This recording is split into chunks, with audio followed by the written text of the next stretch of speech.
बड़ी खबर इस वक्त की आप जान लीजिए, पूरे देश में सीए यानी कि नागरिकता संशोधन कानून लागू हो गया है। सोमवार को केंद्र सरकार ने इसके लिए नोटिफिकेशन जारी कर दिया। देश में यह कानून शरणार्थियों को नागरिकता देने के लिए लाया गया है। इसमें हिंदू, सिख, बौद्ध, पारसियों को नागरिकता देने में आसानी अब होगी। इसके साथ ही नोटिफिकेशन में यह भी कहा गया है कि इस कानून की वजह से किसी भी भारतीय की नागरिकता नहीं जाएगी। यह बड़ी खबर इस वक्त की, सीए पूरे देश में लागू हो गया है। इसमें हिंदू, पारसी, सिख, बौद्ध, इन तमाम शरणार्थियों को नागरिकता देने का कानून यह है, लेकिन किसी भी भारतीय की नागरिकता इस कानून से जाएगी ऐसा नहीं है। केंद्र सरकार की तरफ से यह बात भी बता दी गई है।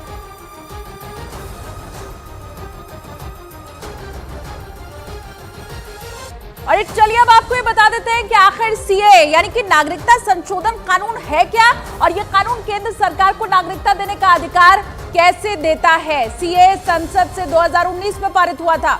इसके तहत 3 पड़ोसी देशों से आए हुए अल्पसंख्यकों को नागरिकता मिलेगी। अब 3 देशों के गैर मुस्लिम शरणार्थियों को नागरिकता देने का प्रावधान इस कानून के अंतर्गत है।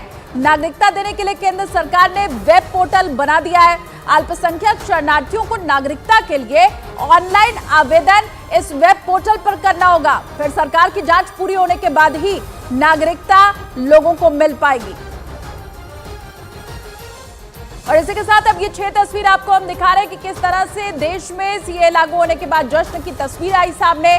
दिल्ली, नोएडा, जोधपुर, भोपाल, उत्तर 24 परगना, पश्चिम बंगाल का और अहमदाबाद, ये 6 तस्वीर आपके सामने है, जहां लोगों ने पटाखे फोड़े, अपनी खुशी का इजहार किया, मिठाइयां खिलाई। भोपाल की तस्वीर आप देखिए, अलग अलग जगह देश की जहां पर सीए लागू होने के बाद रात में जश्न मनाया गया, ढोल नगाड़े बजाए गए। उत्तर 24 परगना की तस्वीर अगर आप देखेंगे तो इसमें आपको ढोल बजाते हुए लोग दिखाई दे रहे हैं। मथुआ समुदाय बड़ी संख्या में पश्चिम बंगाल के उत्तर 24 परगना में रहता है और सीए लागू होने के बाद इस इलाके में भी खासी खुशी दिखाई दी और हर्षोल्लास किस तरह से देश के अलग अलग इलाकों में है वो इन तस्वीरों में आप समझ सकते हैं।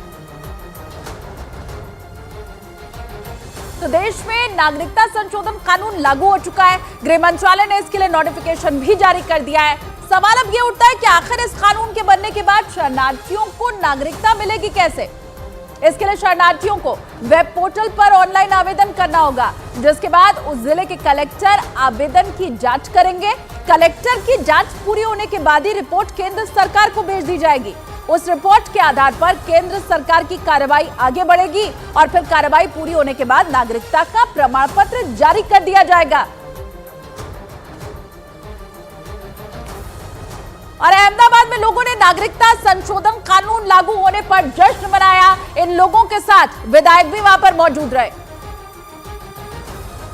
इस वक्त गुजरात के अहमदाबाद में हमारी मौजूदगी है और सीए के लागू होने के बाद आप देखें किस तरीके से यहाँ हिंदू रिफ्यूजी कॉलोनी में रहने वाले लोग घरों से बाहर आ गए हैं, इकट्ठा हो गए हैं और इनके लिए अब वो मौका आ गया है जब ये फाइनली सेलिब्रेट कर सकते हैं, जश्न मना सकते हैं। ऐसे कई परिवार यहाँ पर हैं जो पहले या पाकिस्तान से, सिंध प्रांत से यहाँ पर आए हैं और यहाँ रह तो रहे थे लेकिन नागरिक नहीं थे।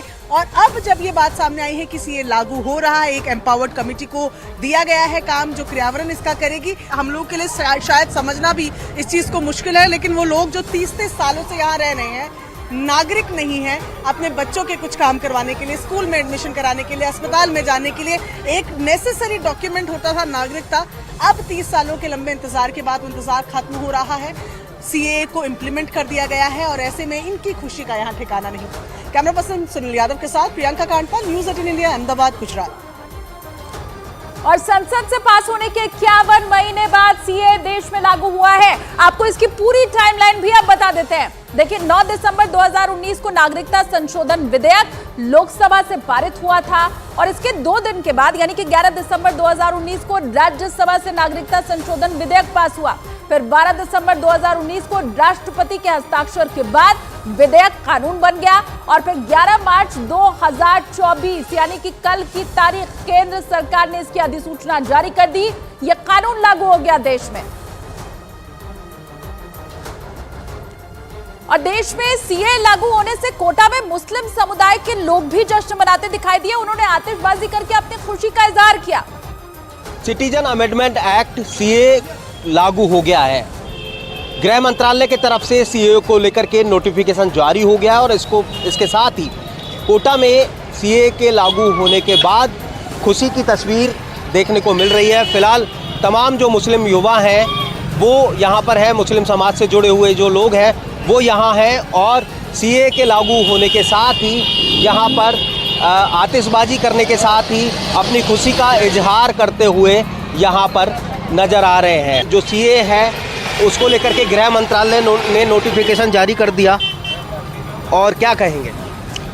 सबसे पहले तो मैं प्रधानमंत्री जी का बहुत बहुत आभार व्यक्त करूंगा। प्रधानमंत्री जी ने जो पाकिस्तान जो और बांग्लादेश जो अन्य देशों के जो अल्पसंख्यक थे उनके लिए बहुत अच्छा कानून है। हमारा जो सीए का कानून पास हुआ है वो हमें मान्य है जी। हेलो, जो भी हमारे प्रधानमंत्री जी ने ऑर्डर किए हैं वो हमारे को मान्य है और अपने देश को परमपति जातिवाद न बनाए। तमाम जो मुस्लिम समाज के लोग हैं वो आतिशबाजी करके कोटा में जाहिर कर रहे हैं। हिमांशु मित्तल, न्यूज़ 18 कोटा। और अब आपको बताते हैं कि नागरिकता संशोधन कानून के तहत किन किन लोगों को नागरिकता आखिर मिल पाएगी। देखिए, 3 देश पाकिस्तान, अफगानिस्तान, बांग्लादेश पड़ोसी मुल्क हैं। हमारे यहीं से आए शरणार्थियों को नागरिकता मिल पाएगी। इन देशों से आए हिंदू, सिख, बौद्ध, जैन, पारसी, ईसाई, ये 6 समुदाय के लोगों को नागरिकता मिलने वाली है। कानून के लिए जो लोग इन देशों से आकर के 31 दिसंबर 2014 के पहले भारत में बस गए हैं वही नागरिकता के योग्य होंगे। नागरिकता संशोधन कानून के मुताबिक ऐसे लोग जो कि भारत में रह रहे हैं वो नागरिकता के लिए आवेदन करने के लिए योग्य होंगे और नागरिकता संशोधन कानून लागू होने के बाद 31,313 लोगों को नागरिकता मिल जाएगी। बड़ी खबर इस वक्त की आपको बता रहे हैं, 31,313 लोग ऐसे हैं जो कि नागरिकता के लिए योग्य होंगे। ऑनलाइन पोर्टल इसके लिए जारी कर दिया गया है। ऑनलाइन ही आवेदन करना होगा, फिर एक वेरिफिकेशन होगा और उसके बाद इन लोगों को नागरिकता मिल जाएगी। और फिर नतीजा वही हुआ जो कांग्रेस ने सोचा था। राजनीतिक जानकारों का मानना है कि तब कांग्रेस का एक ही मकसद था, अटल बिहारी वाजपेयी को ग्वालियर से जीतने से रोकना। और कांग्रेस ये अच्छी तरह से जानती थी कि अटल बिहारी वाजपेयी सिंधिया परिवार के खिलाफ नहीं बोलेंगे। और इसी बात का फायदा उठाने के लिए राजीव गांधी ने अपने सबसे मजबूत खिलाड़ियों में एक माधवराव सिंधिया के जरिए अटल बिहारी वाजपेयी की बिसात बिगाड़ दी। क्योंकि कांग्रेस ये जानती थी कि अटल बिहारी वाजपेयी सिंधिया राजघराने के एक एहसान तले दबे हुए थे जिसे वो चाहकर भी कभी नहीं भूल सकते थे। दावा है कि अटल बिहारी वाजपेयी को माधवराव सिंधिया के पिता यानी जीवाजी राव सिंधिया ने पढ़ाई के लिए स्कॉलरशिप दी थी।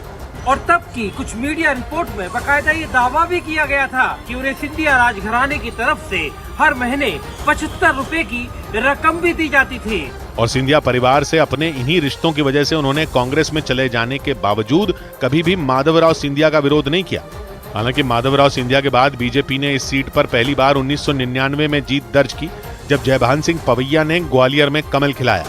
इसके बाद 2004 में कांग्रेस ने वापसी की, लेकिन 2007 में हुए उपचुनाव में बीजेपी ने यशोधरा राजे सिंधिया को टिकट देकर चुनाव को सिंधिया बनाम गैर सिंधिया कर दिया।